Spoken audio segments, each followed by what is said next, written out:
Hello, everyone. Welcome to this episode of the Manxiety Podcast. We're your hosts, Ashad and Matt. Before we get started, if you're enjoying this show, please subscribe so you can get notified of new episodes. If you want to share this with your friends, you can find us on all podcasting platforms, including Apple Podcasts and Spotify. What's up, y'all? We're back this week, and we're talking about space.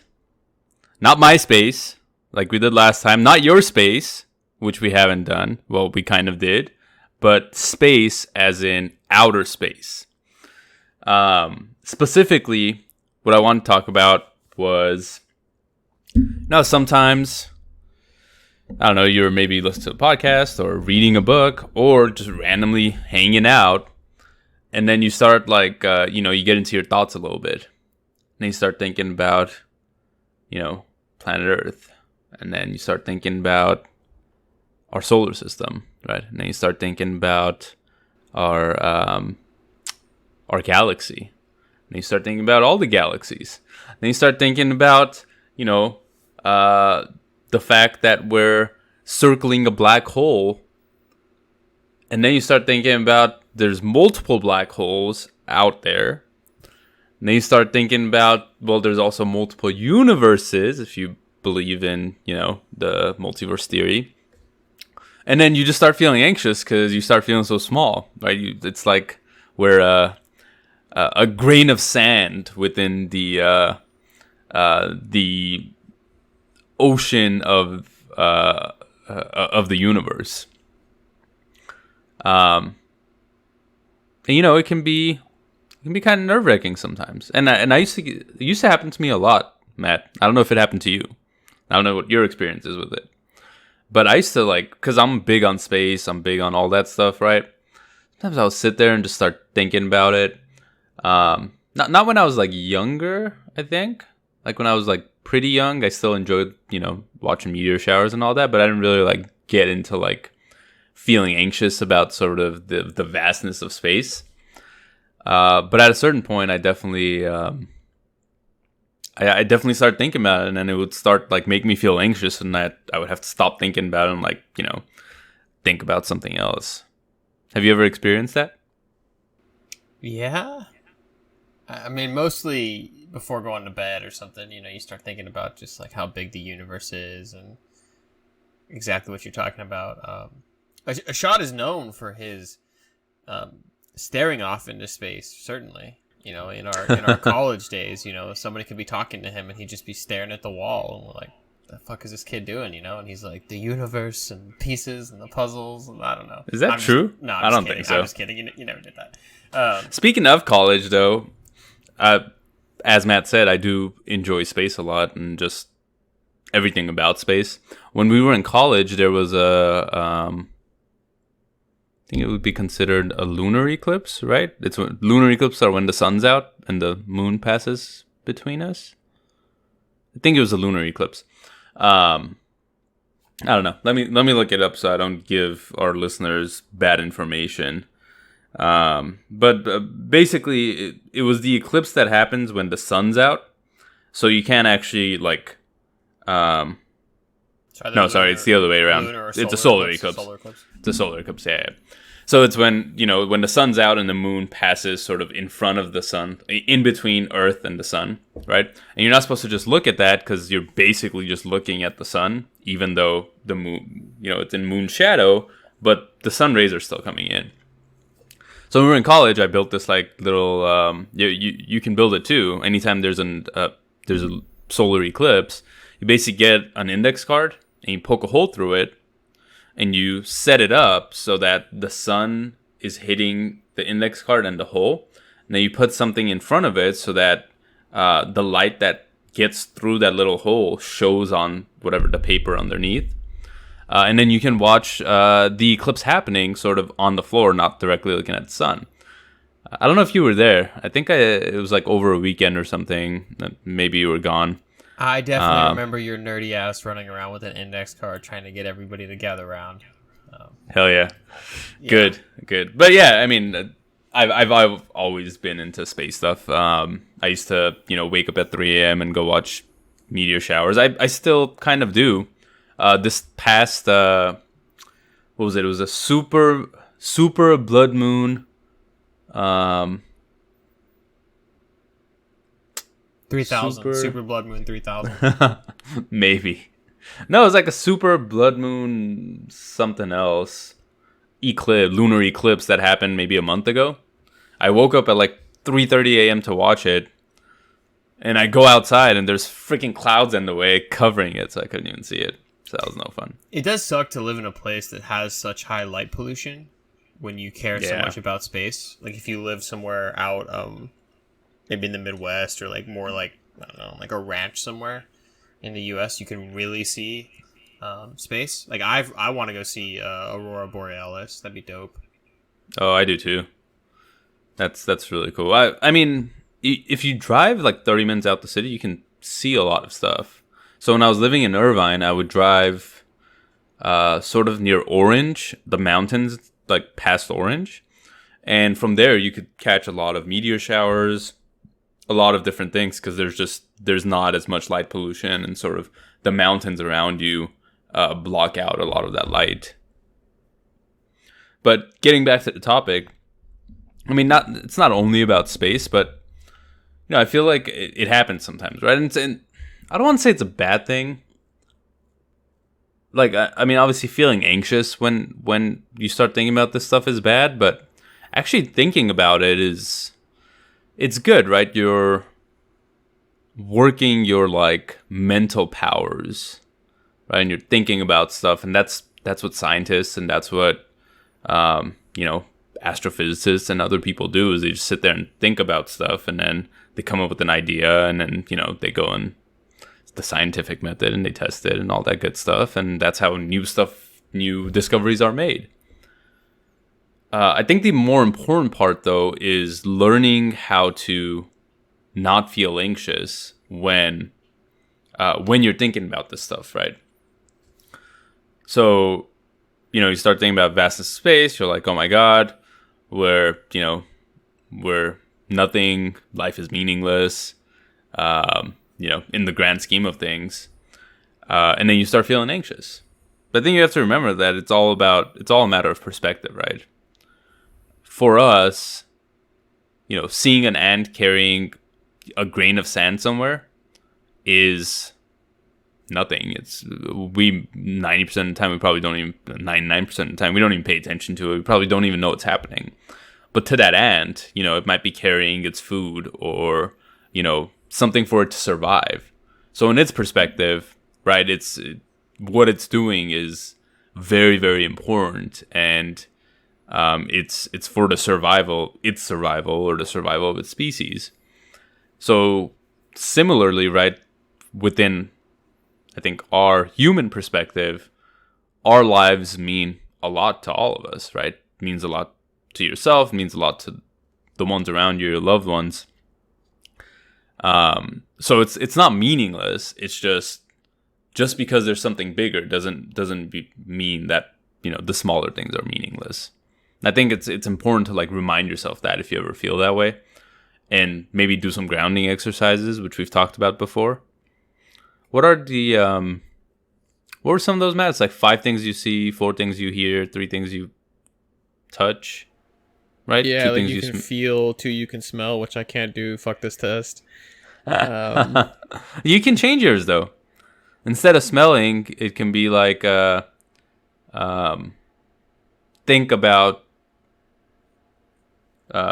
2 ways that you can make something smell, and you can think about sweaty feet and farting or something. Ooh, farting. Yeah, there you go. Yeah, I mean, it's like, it's very easy to become like super nihilistic, right? Like nothing has any meaning. I'm just gonna do whatever I want, like pretend like it's GTA 5 and go rob a bank type shit.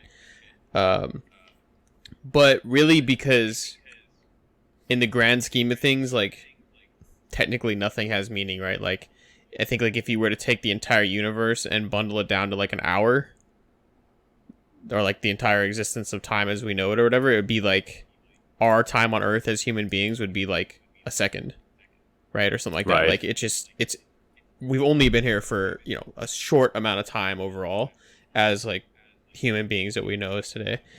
And the thing though is like, the perspective beyond that, like the forest from the trees, is really that like even if something doesn't matter long term, it matters in the moment right now and the connections that you can make. So like it almost matters more because you can make a difference today in somebody's life as opposed to like having to wait so long or whatever, right? So like even when the example with the ant, like every once in a while, I'm a generous god, and like if there's an ant walking around and they're like outside, I'll be like, you know what, buddy, I'm gonna give you a little sugar or something, you know. So you like go in the kitchen, get a little freaking sprinkle a little sugar on them. They get fucking ecstatic, right? Like, oh my god, I found this like gold, and they're running back to tell their friends like how much of a champion they are, right?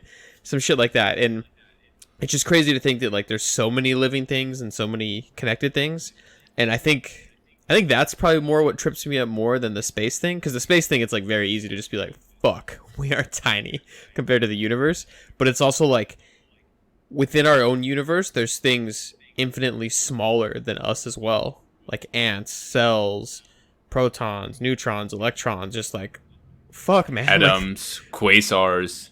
yeah, like you can just spend forever learning about these different things, right? So like I think that's kind of what it's almost like the vastness of knowledge is so great, and there's so many things that we don't know, and there's this like the four knowns, which I tell a lot of people about, where it's like the stuff you know, right? Like 2 + 2, the stuff that you don't know, the stuff that you don't know, and then there's the stuff that you don't know that you don't know, and that's always like the last level, but that's the scary part, right? Because you're like, well, we know that the universe is huge, but we don't know a lot about it. We know that oceans are deep as fuck, but we don't know a lot about it. We know that like the mantle of the earth. I'm gonna start just tripping people up at home with all these questions. But you know what I mean? It's like there's stuff that we just don't know, and I think that that's what causes our anxiety, is like that what if game, but like Right. on a grand scale. No, I completely agree. Um, and like you said, I mean, the stuff we don't know, right? Yeah. It's like once you want to sort of learn something new, right, or discover something new, I think it can be scary because again, like there's so much out there, there's just so much information, right, and a lot of it is mind-boggling. Like I was watching, going back to what you were saying about things being connected, I was watching this Planet Earth. I think it was on like Netflix or something, right? It's the show about just everything that happens on planet Earth. And it was the most interesting thing ever that like most of the oxygen that gets produced in the world, do you know where it gets produced? Coral.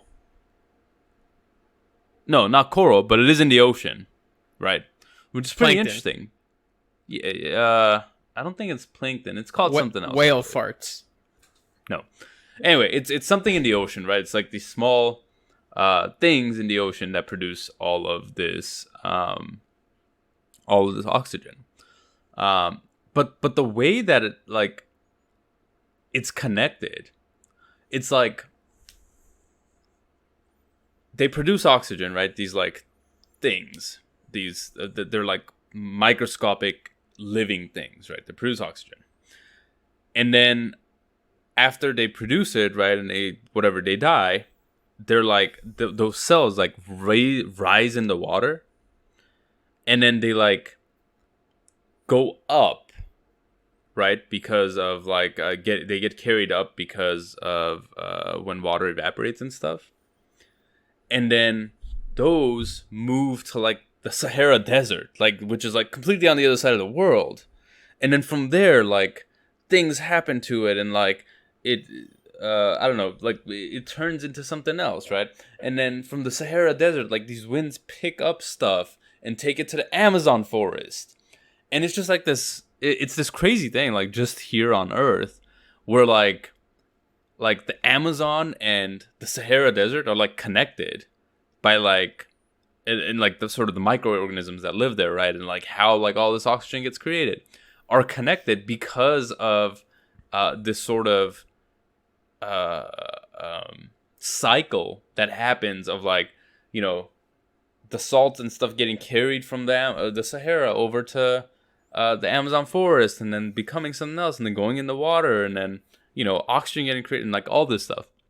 It's crazy how like our world is connected, and then when you look at that at a grander scale, and I think a lot of people tend to avoid thinking about this kind of stuff because of the fact that like they start feeling anxious, and even though like sometimes it makes me feel anxious, it's also interesting, right?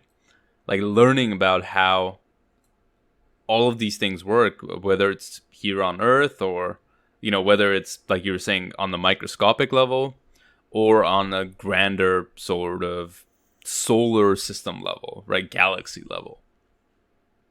I was listening to another podcast. How dare you cheat on our podcast with another podcast? No, I was listening on Spotify to the Joe Rogan Experience, and he had Neil deGrasse Tyson on recently, who's an astrophysicist, and it was just so fascinating, sort of the way his mind works and the way he thinks about stuff, right, and talks about it. And they were asking him, you know, how do we know that the galaxy is 13.5 billion years old or whatever, or 13.8 or whatever the number is, 13 point something billion years old. And he was explaining it and how, like, you know, we can detect radio waves that have traveled this far from 13.8 billion light years ago, and that's how we know. And it's crazy to think that like we're chilling here on Earth getting waves, right? Like signals from 13.8 billion light years away. All right, I'm tripped out, fam. Yeah, it's crazy stuff, right? Well, wasn't there that story?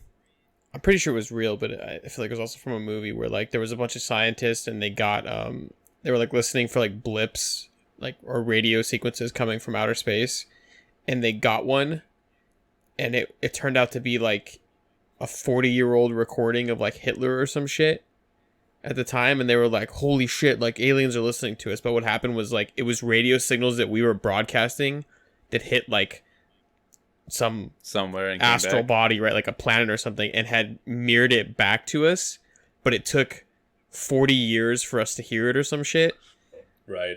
Something like that. So I was like, what the fuck? Yeah. No, you know, it was funny when I was listening to that episode of the podcast. It was Neil deGrasse Tyson was saying, you know, when you send like an email to someone or something, right? You don't like put your address in there, right? Like your home address. It was like we're sending all this stuff to space and saying, "Hey, here's planet Earth. Like, come see us." You know. He's like, it's kind of dumb, right? Like sending all these probes and stuff and saying, "Oh yeah, we're located here in this solar system. Like, come and hang out." That's true, man. I know. Scary stuff. But anyway, lots to dig into there. No, there definitely is. But yeah, I feel like, you know, these just like getting lost in your thoughts of like this bigger stuff. It's something that you can kind of train yourself not to do. And like I was saying before, I think a lot of people avoid it because it makes them feel small or anxious. But if it is something you're interested in, you know, you can definitely train yourself to, like we were saying, get grounded. Or, you know, me and Matt have talked a lot about stoicism, and, you know, one of the things in there is like you only need to worry about what's in your control. And it's like the vastness of space is not in your control, right? Like the Earth rotating around the sun, and the sun rotating, you know, within our galaxy, and the galaxy rotating within our you know, whatever, within the big black hole, I forgot what it's called, within our constellation. Like, none of that is in our control. So you just have to remind yourself that there's really nothing you can do about it. So what's the point of worrying? And then you can hopefully, if it's interesting to you, continue doing your research and looking into it. So it is all very interesting things. Yeah, I think that it always parallels like stoicism and anxiety, right? And like linking it to that, because there's things you can control, things you can't control, but like a lot of anxiety is worrying about the future, right? Asking these what if questions on these large scales, like, well, what if one day I'm gonna die? What's that like? Well, we're all gonna die, so like, why worry about it, right? And with a lot of these bigger questions, you can kind of use it as a tool to flip the perspective. Like, in the grand scheme of things, what I do matters to me and my friends and my family and the people around me. But like, maybe I'm not going to change the course of history, right? But when you think about it that way, then you start to realize like, well, if I have to give this work presentation and I'm anxious and I spill coffee on me and I'm a little bit embarrassed or whatever, at the end of the day, it's not going to like directly shift the way that the Avengers saved the planet one day. So it should be completely okay for you to make a mistake or two, right? It's kind of like, it's just like in the grand scheme of things, if things don't matter, then those little things that we maybe not make a bigger deal than they are, because to some people they are a really big deal, right? And if it's causing you anxiety and panic and worry, like you should definitely get a handle on it. But it's certainly something that there's thresholds for it, right? So somebody like, Neil deGrasse Tyson, who's a astrophysicist, like his threshold for that is like very high, right? He loves about the curious nature of the space and the wondrous stuff. Whereas somebody else might be like, dude, I look at a telescope and I see Mars and I freak out, right? Yeah, it just like true. Really depends on the person. No, that's very true. I guess it's all about, like you said, sort of interests, right? If you're interested in something, then it's probably not going to bother you, or you're going to learn a way to cope with it or deal with it. Whereas if you're not, then you sort of ignore it because it makes you feel anxious. And it doesn't only have to be about space, right? I know we started talking about space, but, you can also think about it on, like Matt said, a very microscopic level, right? When you break things down, like everything is made of the same stuff, right? We're all made of protons, neutrons, electrons. And that's pretty crazy to think about too. It's like us as humans and my glass of water right here are made of the exact same thing. Like when you go down to a microscopic level. And then you can go down even further to like these new molecules that they're finding that are like quasars and neutrinos and whatever else they're called.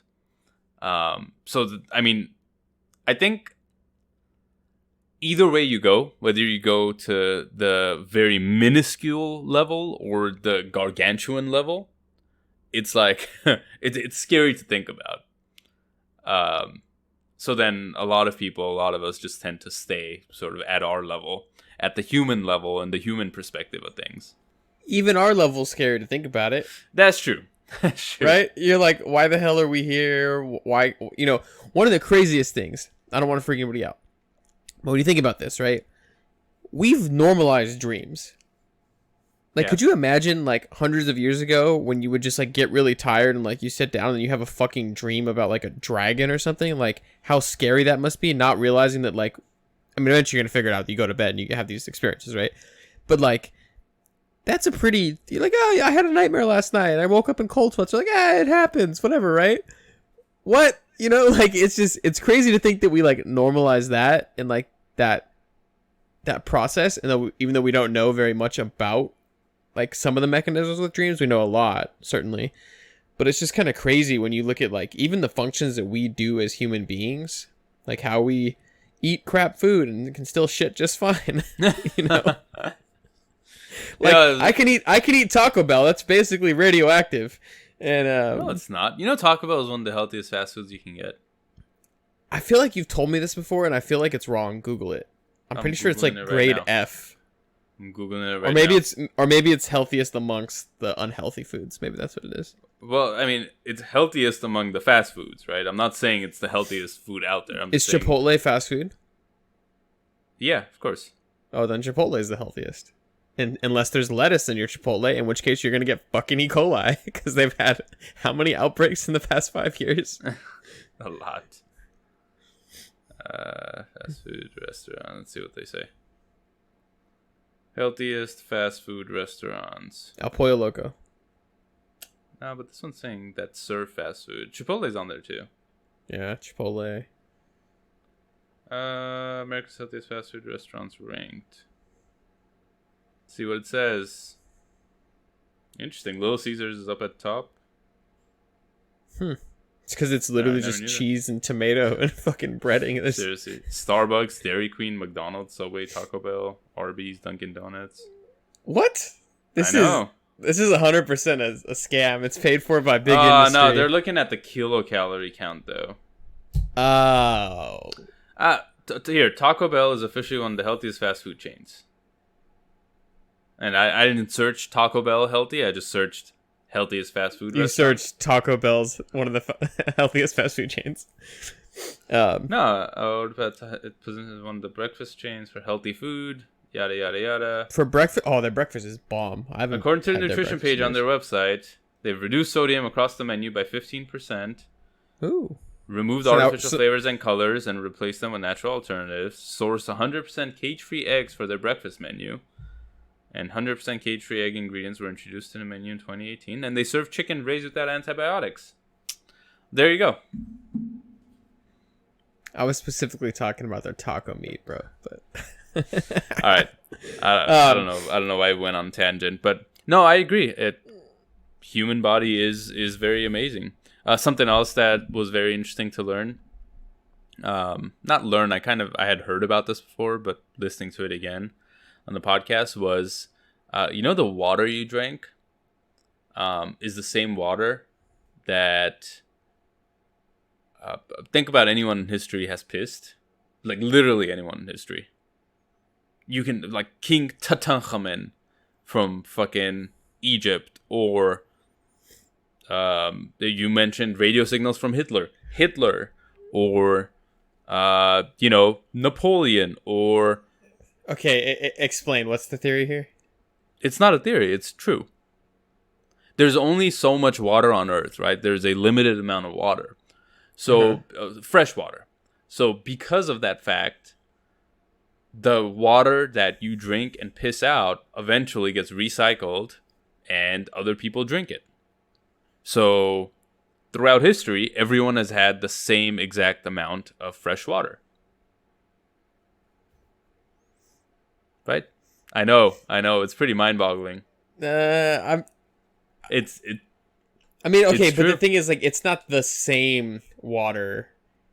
What do you mean? It's the same hydrogen and oxygen molecules. Right. It's the same atoms, but they get transformed, right? Like the whole, like, evaporation into clouds into water, fresh water, like rain. Well, the ecosystem cycles, right? Like, it's not like you're not drinking piss. No, you're drinking reformulated water the same way that when people die and they become worm food, right? And they get ground up essentially and like that doesn't happen anymore. What? A couple years ago I found out that when people die, they put them in these stone boxes now. Like it's literally stone and you're like it's like locked on all sides. Why? And then that's what I was saying. So, but I mean, isn't the whole point of like nature? Is it like we go from like whatever to dust, where like we give back eventually once we die, right? Yeah, that's what it's supposed to be. And I was surprised too when I found out. And as soon as I saw that, I was like, I'm gonna go and I'm gonna write a will. And my will, I'm gonna say I want to be cremated and just like tossed around everywhere. I want to become everything. Dude, I will totally Weekend at Bernie's you. Have you seen that movie? I don't think so. It's like I think like their uncle. I've seen parts when I was a kid. Like the uncle or grandpa or some shit dies, and they like pretend that he's alive, and like take him around town, and it's just like his corpse, and they're just fucking hanging out with him and like watching TV and shit, dude. That's fucked up, dude. You do that, and I'll come and haunt you for the rest of your life. How you gonna haunt me, dude? You're gonna be spread everywhere. My soul will be haunting you. But yeah, no, that is crazy that they do that now. And I think that's part of the reason why planet Earth is getting fucked up because we're like consuming everything from it, and then when it's our time to like give back to it, we're like, nah, fuck you, I'm gonna lock myself up in this stone cage and preserve myself forever. Yeah, dude. Well, here's the fucked up thing. Was remember earlier how I said the whole, if the grand scheme of the universe was an hour, we'd be like a minute. Yeah. Right. Well, no, the thing we'd be is, like, less than that though. Yeah, we'd I mean, be I like don't remember a millisecond. I don't remember the exact metrics it was using, but like, let's just assume for this purpose, it's an hour and a minute. So like, if our existence is a minute, yeah, right, because it wouldn't be 60 times. You're right. It'd be like a second, right? I think it's even less than that. It's a crazy amount. Okay, so let's just go from like a day to a second or whatever, right? It's just a huge number for the universe, how long the universe has been around, and how long humans have been ruling Earth. Let's call that. Well, within our 1 second of time, we've burned 50% of the world's resources in half a second. Like, yep. The rate at which we are killing off nature, cutting down trees, doing all this shit for like hyper consumerism for things that we don't really need, is just fucking insane. And it's just one of those things where it's like when you start looking at those global scales as well, and you're like, wow, like we really are, because it's always like the trope that you see in like Marvel movies, because we're talking about Avengers and stuff, where somebody's like, humans need to be destroyed because humans are like a virus. We take over everything. It's like, yeah, it's fucking true. Like, yeah, no, speaking of that, I know I'm talking about this podcast a lot, but I listened to his latest one, and I went back and listened to like the show when he was on before, but they were talking about aliens, right? And and they were talking about all this UFO stuff that's been released by the White House and all that. But anyway, they started talking about how every alien movie we have, right? Whenever people think about aliens, we always think about how aliens are gonna come and conquer us, right? Or they're abducting us, or they're gonna come and try to wipe us out, or whatever it is. And they were talking about how the reason why, because like art imitates life, right? So they were talking about how the reason why we always picture these alien races coming and trying to take over our planet is because if we were the aliens that went somewhere and we found a planet that could sustain life and had primitive life on it, we would be doing that. Like, humans would go and totally take over that planet. And so that's why we just like project what we would do upon what we think aliens would do if they came here. As we say in the biz, we would Great Britain that shit. Yeah. Little small fucking country trying to take over the fucking world. Yeah, exactly. Anyway, yeah, that's interesting. Yeah, I think we've given people enough anxiety this week about all this big brain talk. We hope that some of this was interesting to all of you. We hope that you learned some ways to, if you are interested in it, or just think about it, cope with, whatever you're thinking about, and be able to reduce your anxiety. And we'll be back in a couple days to talk about our weeks. We'll bring it back to the human level instead of the macro or micro. Thank you guys for listening. Stay safe, stay healthy, take care of yourselves. Later.